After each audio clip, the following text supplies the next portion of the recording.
Hey, it's JavaFX student here, and today I'm going to show you a little fun program I created, which is just very simply a magic 8-ball, which is a concept where we have as you can see on the screen, a magic 8-ball. We can then ask yes or no questions, and in this case, just click on the magic 8-ball or this program, and we'll get an answer.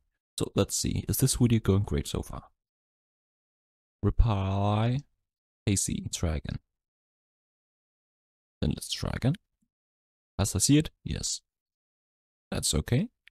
And that's pretty much the setup.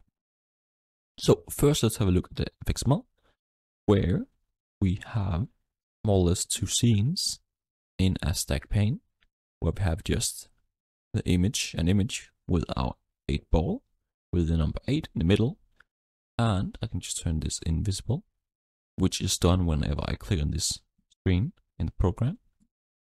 I then have an anchor pane, which I will turn visible, which contains an image view again with an image of an empty 8-ball. And I then have a text field where I can get an answer for the magic 8-ball.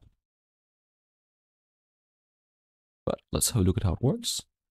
So first, inside our controller, we have a string array answers containing all the answers of our magic 8-ball. I just found these online, which is pretty easy to find array for the magic 8-ball answers, where we have like yes, without a doubt, signs point to yes, most likely, you may rely on it. My reply is no, must also say no, and so on. So just a lot of different wordings that say yes or no, or maybe, kinda.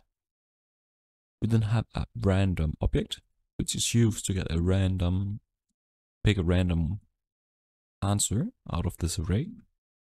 We then have our text field and our image view and our anchor pane, where our image view just with the number and our anchor pane contain the image view without the number. And so whenever we start the program, get the front page, which is with the number, the image view. Whenever I click on the image view, we would call the method getAnswer, and we would then set this image view to invisible, set visible false, and set the anchor pane without number to true. We then get, as you can see, the anchor pane with the image view without a number, and in the text field as well, of course.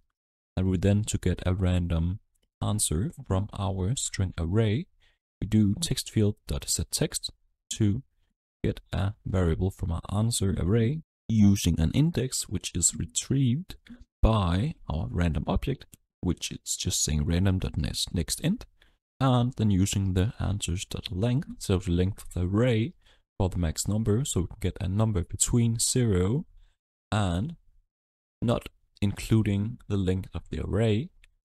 And in this case, because our array is 0 indexed, so the first answer would be 0, 1, 2, and so on. And our last element in our array would be the length minus 1. So in this case, it works. We get a random answer, and we just set the text to our text field answer. And then whenever we click this area again, so we would call the reset 8-ball method, we then set with number, so this screen to visible and the other screen to invisible. In this case, we just simply swap back and forward, and every time we will get a new answer. So as you can see, it's a pretty simple setup where we just simply use an array and a random number, get a new answer, and just two pictures, more or less, to create this feeling of an 8-ball changing. So I hope you enjoyed this video of me showcasing one of my small projects. If you did, please leave a like and subscribe, and I wish you all a wonderful day. Let's see if you have a wonderful day. Signs point to yes. That's good to know.